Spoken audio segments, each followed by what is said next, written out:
My name is Zach Link. I'm Director of Security Engineering at ShardSecure. Today I'm going to show you how ShardSecure can help you secure your data at rest. The ShardSecure Microshard engine breaks your sensitive data into tiny fragments called microshards and distributes them to multiple storage locations, making the data unreadable, unusable, and totally private to unauthorized user. It also ensures data integrity and data resiliency.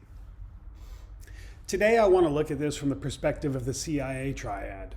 ShardSecure can help in all three areas, which I think is unusual for a single product. First, let's take a look how microsharding works, and then we can apply that to CIA.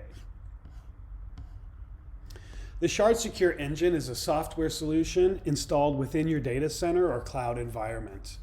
The ShardSecure engine runs on a load-balanced HA cluster and acts as an abstraction layer between your apps and your storage. Your application and database servers connect to the Microshard engine using S3 API for object storage or the iSCSI protocol as a disk. This is a real-time engine, and due to parallel I/O, it usually has the same or better performance than traditional cloud storage.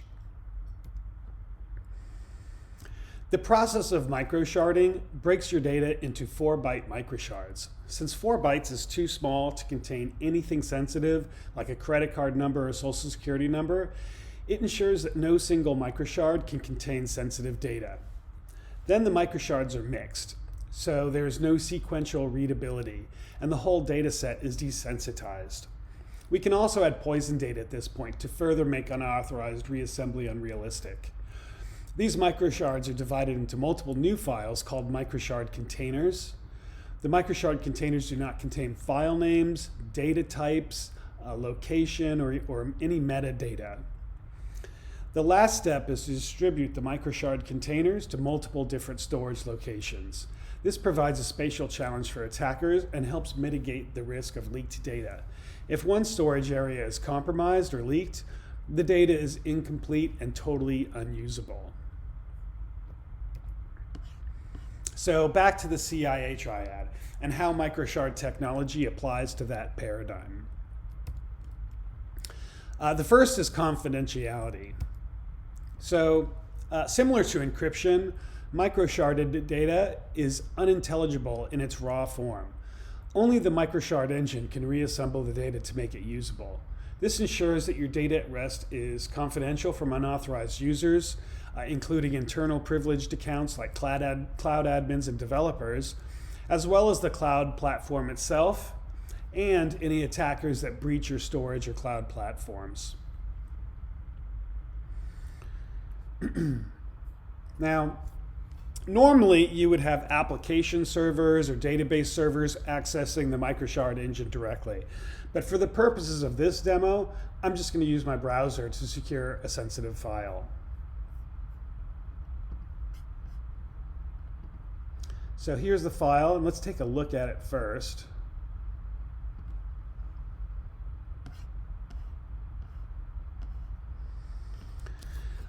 As you can see, this file contains a lot of sensitive data. We've got names, credit card numbers, social security numbers, and I'm using a text file so that when we look at how the data is stored, it'll be easy to tell the difference. But regardless, we support any type of data in both structured and unstructured format. So when your application writes data, it just uploads it to the microshard engine. So that's what I'm going to do now.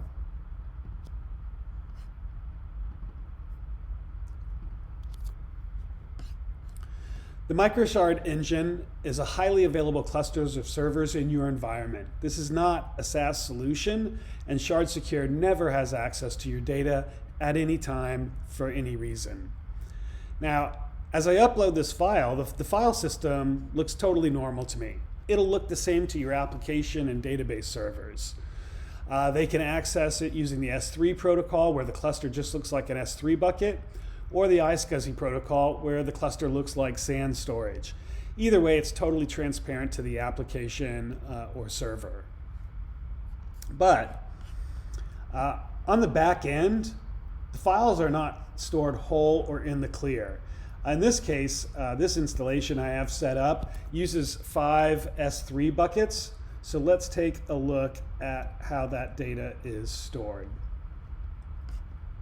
I'll have to refresh that. And based on the timestamp, I can see exactly which Microshard container is associated with the file that we just uploaded. So let's go ahead and download this and we'll check out the contents.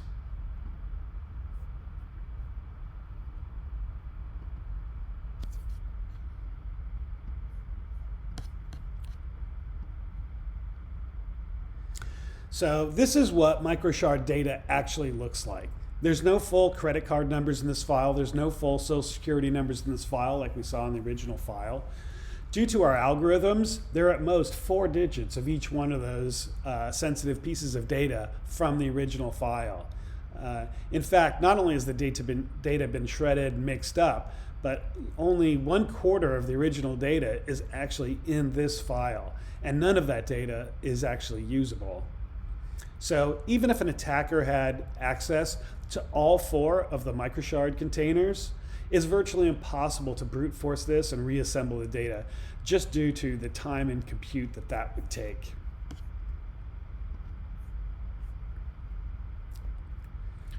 So next I want to talk about availability.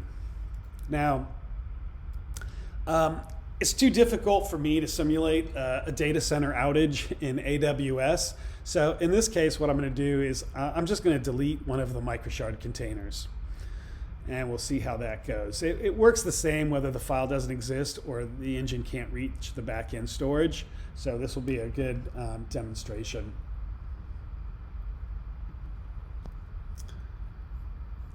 So here's the file that we just looked at. And I'm going to go ahead and delete that.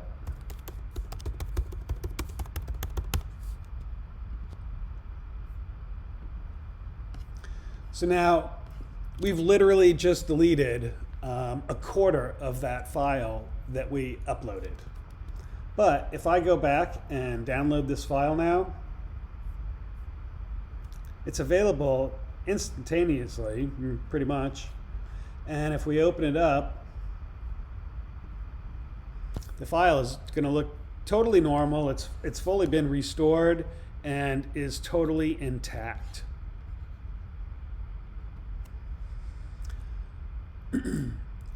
Now, one of the cool things about this is that we actually have the potential to improve your uptime. So Azure Blob Storage has an SLA of 4 nines. AWS S3 is only 3 nines. So potentially by recovering automatically and transparently from localized outages in the cloud, we have the possibility to give your application a higher uptime than the storage infrastructure itself. Also on that note, ShardSecure engines can be deployed in multiple regions and multiple clouds and sync reassembly data across regions or clouds for global resiliency.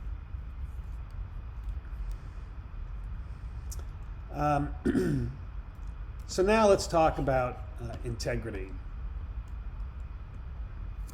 So for integrity, ShardSecure hashes all the files that are written, as well as the Microshard containers using SHA-256. The hashes are stored in the Microshard engine away from the data for security purposes.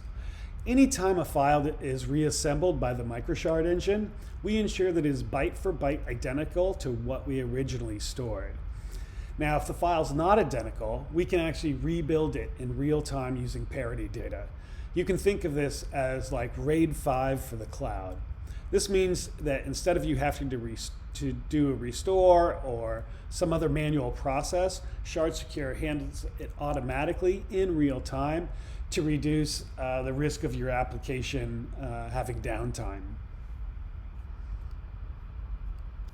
So to demonstrate this, I'm actually going to run some ransomware. Let me see. I'm going to upload another file first. And we will upload that file. So, excuse me, I'm going to run a cloud ransomware attack.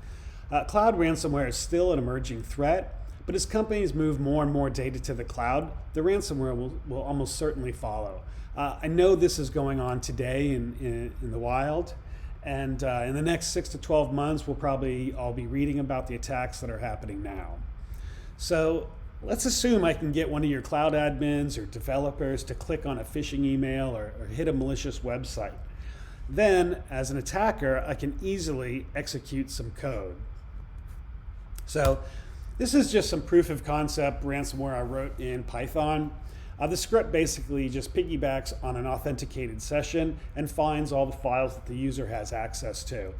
Like most ransomwares these days, the first thing it does is exfiltrate the data to another location, in this case another S3 bucket.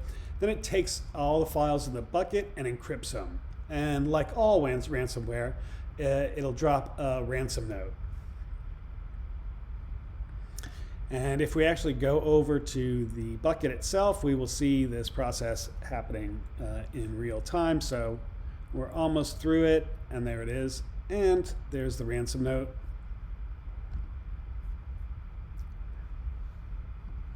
Now, this ransom note actually doesn't have instructions to pay to recover your files, because my ransomware actually throws away the encryption key after those files are encrypted, so those files are actually totally unrecoverable. But that's okay, because if we go back and we take a look at that file that we uploaded, you'll notice it comes right up and it is fully intact because the Microshard engine rebuilt it from parity data. And if we go back to the bucket itself, we can actually see where that file was repaired. So you've got all the encrypted files, and we just went ahead, reconstructed that file, and restored it back here at the source. Now, you'll also get an alert on this. There's in our admin UI, there's an alerting thing, and of course we can send, email alerts or forward stuff off to your SIEM or any other sort of monitoring tool, so that because there's no situation where any of the data should be changed or unavailable that the ShardSecure cluster is looking at, and anytime that happens, that is something that you're going to have to look into. A potential IOC there. So in this case, the ransomware is prevented from impacting your data and workflow automatically by the Microshard engine. But then if you think about the exfiltrated data in the first step, when we did it, we've also protected the exfiltrated data. So here's the attacker's bucket. All they got were the microsharded files, and as we looked at before, these files are shredded and poisoned, and they have no usability, and there's no real way to put this back together in any sort of reasonable way. So that's all I have for today. I hope this was enjoyable for you, and thanks for your time.